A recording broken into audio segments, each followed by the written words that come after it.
Assalamualaikum warahmatullahi wabarakatuh. Perkenalkan, nama saya Wiwi Epita, NIM 19071010, Program Studi Pendidikan Kimia, Fakultas Sains, Teknik dan Terapan, Universitas Pendidikan Mandalika. Jadi pada video ini saya akan melakukan presentasi materi kimia lingkungan, yaitu tentang pencemaran udara.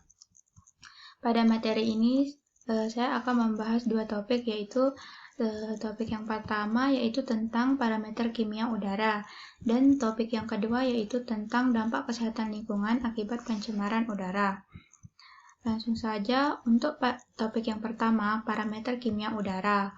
Udara merupakan campuran beberapa macam gas yang perbandingannya tidak tetap, tergantung pada keadaan suhu udara atau tekanan udara dan lingkungan sekitarnya.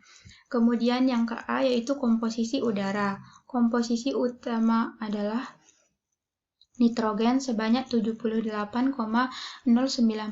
dan oksigen sebanyak 20,94%. Sedangkan komponen udara dalam jumlah sedikit yaitu terdiri dari argon sebanyak 9,34 kali 10 pangkat min 1% dan karbon dioksida sebanyak 3 kali 10 pangkat min 2%.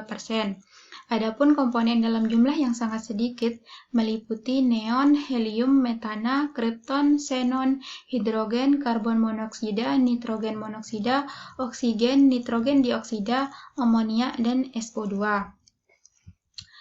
Kemudian pencemaran udara. Sumber pencemaran udara dapat dibagi menjadi dua sumber, yaitu yang pertama berasal dari alam sendiri.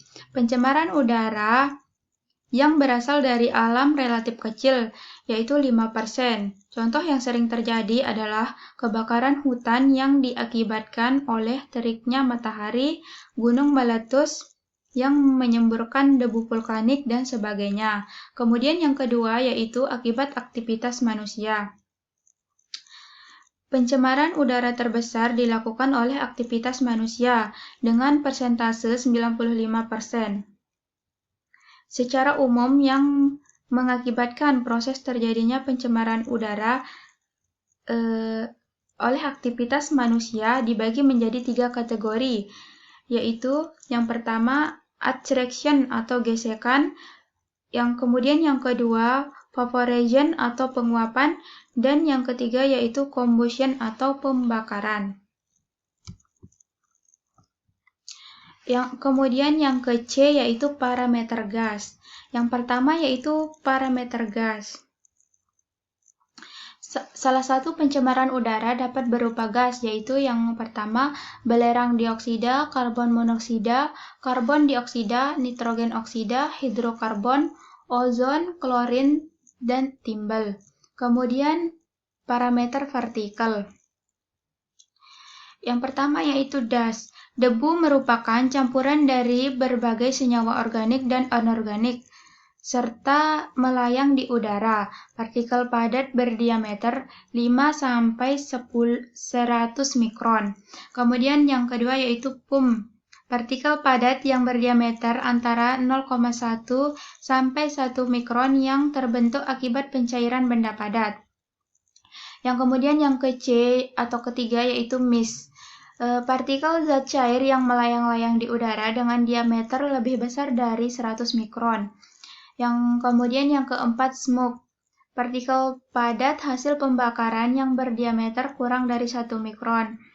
Kemudian yang kelima yaitu fog. Fog terjadi akibat kondensasi uap air di udara. Umumnya, pencemaran udara akan bertambah seiring dengan bertambahnya jumlah penduduk. Untuk mengetahui suatu daerah telah mengalami pencemaran udara dapat diketahui melalui dengan melihat tanda-tanda berikut. Yang pertama yaitu terhalangnya pandangan mata oleh karena adanya partikel bahan pencemar di udara. Kemudian yang kedua, adanya bau yang dapat tercium di seluruh daerah. Kemudian yang ketiga, terdapat kabut atau smoke yang menyelimuti udara. Kemudian yang keempat, terdapatnya endapan partikel bahan pencemar. Dan yang kelima yaitu cuaca yang selalu redup. Kemudian topik yang kedua yaitu dampak kesehatan lingkungan akibat pencemaran udara. Dampak pencemaran udara pada manusia. Yang pertama yaitu dampak pencemar oleh gas karbon monoksida atau CO. Dampak gas karbon monoksida mengakibatkan turunnya berat janin pada ibu hamil dan meningkatkan jumlah kematian bayi serta kerusakan otak.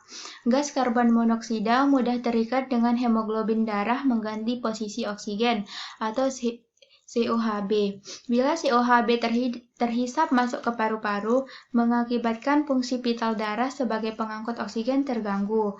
Keracunan gas CO dapat ditandai pusing, sakit kepala, dan mual.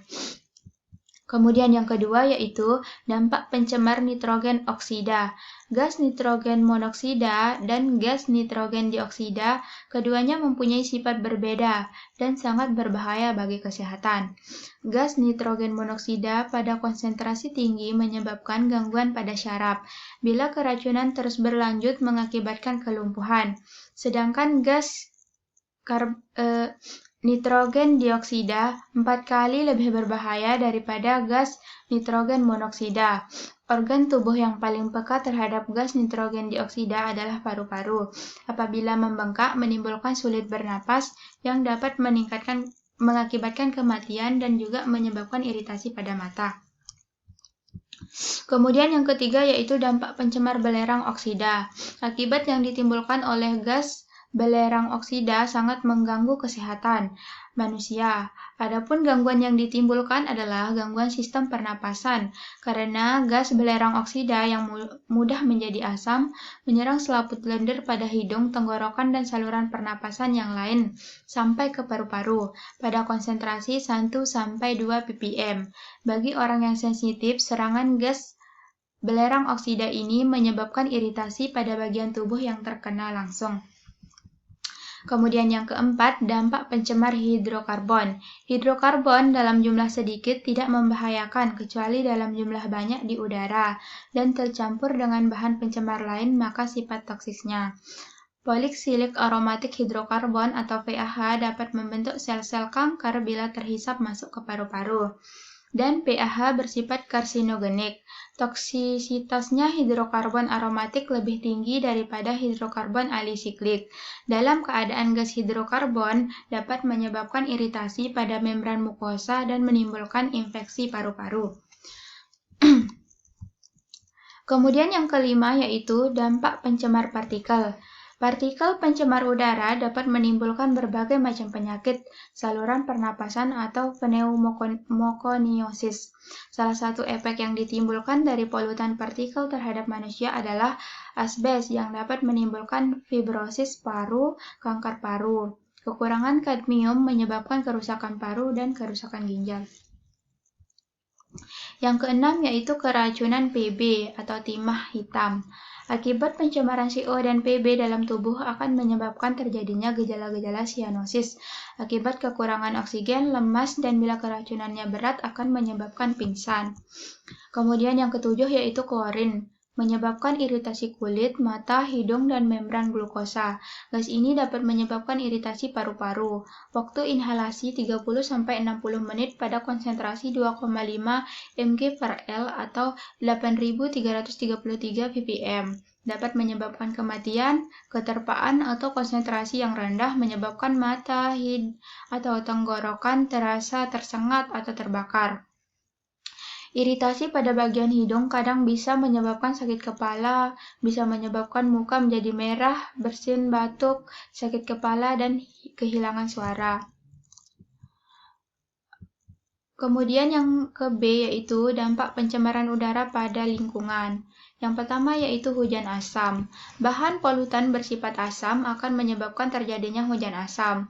Hujan asam memberikan dampak negatif berupa air yang bersifat asam. Karena lingkungan kemasukan ion hidrogen yang berasal dari asam sulfat atau asam nitrat, bahan polutan udara yang potensial untuk membentuk asam adalah SO2, NO2, NH3. Hujan asam mempunyai dua efek yang berbeda, yaitu yang pertama efek secara langsung dan yang kedua efek secara tidak langsung. Adapun efek secara langsung adalah kerusakan bangunan dan vegetasi serta adanya komponen asam yang bereaksi dengan mineral dan tanah. Contohnya kerusakan cat jendela pada bangunan. Kemudian efek secara tidak langsung adalah perubahan struktur tanah yang berakibat pada kerusakan biota, pencucian atau hilangnya nutrien kation K+ dan Mg++ dari tanah. Kemudian yang kedua yaitu gas rumah kaca. Dampak pencemaran udara yaitu gas rumah kaca, CH4, CO2, dan N2O. Adanya lapisan ozon yang rusak, maka sifat ozon sebagai penyaring sinar ultraviolet tidak akan berfungsi sehingga ultraviolet yang tidak tersaring oleh lapisan ozon akan terus ke bumi dan merusak kulit manusia, seperti iritasi dan kanker kulit. Adanya gas rumah kaca disertai rusaknya lapisan ozon di stratosfer menaikkan suhu bumi yang disebabkan oleh meningkatnya jumlah karbon dioksida, CH4 dan N2O di udara yang biasa disebut efek rumah kaca. Sekian pemaparan dari saya. Mohon maaf jika ada kesalahan. Wabillahi taufiq wal hidayah. Wassalamualaikum warahmatullahi wabarakatuh.